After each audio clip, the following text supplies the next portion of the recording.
കഴിഞ്ഞ ദിവസം മുഖ്യമന്ത്രി പിണറായി വിജയൻ കേരളത്തിലെ ഒരു കേസ് പറഞ്ഞിരുന്നല്ലോ.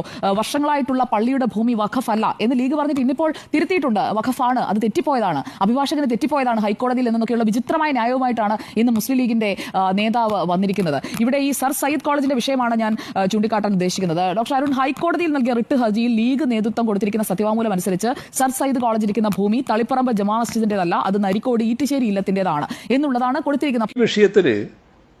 ഇന്ത്യൻ യൂണിയൻ മുസ്ലിം ലീഗ് എടുക്കുന്ന നിലപാട് തീർത്തും ഇരട്ടത്താപ്പിൻ്റേതാണ്. ഒരു വിഷയമാണ് ഉന്നയിക്കുന്നത്, അത് തളിപ്പറമ്പ് സർ സയ്യിദ് കോളേജുമായി ബന്ധപ്പെട്ട മുസ്ലിം ലീഗിൻ്റെ വിചിത്രമായ നിലപാട്.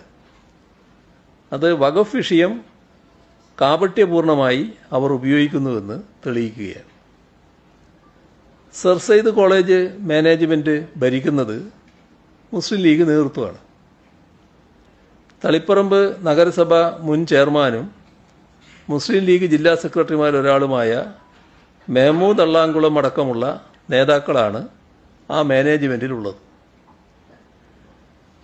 വടക്കേ മലബാർ മേഖലയിലെ സാമൂഹ്യവും രാഷ്ട്രീയവുമായി പിന്നോക്കം നിൽക്കുന്ന ന്യൂനപക്ഷ സമുദായങ്ങൾക്ക് വിദ്യാഭ്യാസം ഉറപ്പുവരുത്തുന്നതിനു വേണ്ടി 1967 ഈ കോളേജ് ആരംഭിക്കുന്നത്. കോളേജ് തുടങ്ങാൻ ഭൂമിയില്ലായിരുന്നു. അപ്പോൾ ആ പശ്ചാത്തലത്തിൽ ജസ്റ്റിസ് ഖാലിദിനെ അറിയാലോ, അദ്ദേഹം സുപ്രീം കോടതി ജസ്റ്റിസായി പിരിഞ്ഞയാളാണ്. അപ്പോൾ അദ്ദേഹം അന്ന് ജസ്റ്റിസ് ആയിട്ടില്ല. അപ്പോൾ അദ്ദേഹം CDMEA സ്ഥാപക പ്രസിഡന്റായി പ്രവർത്തിക്കുക. അപ്പോൾ തളിപ്പറമ്പ് ജുമാ മസ്ജിദ് മുതവല്ലി KV സൈനുദ്ദീൻ ഹാജിക്ക് അദ്ദേഹം ഒരു അപേക്ഷ നൽകി. തളിപ്പറമ്പ് ജുമാ മസ്ജിദിൻ്റെ ഉടമസ്ഥതയിലുള്ള 25 ഏക്കർ ഭൂമി കോളേജ് തുടങ്ങാൻ വിട്ടു നൽകണം, ഇതായിരുന്നു ആവശ്യം.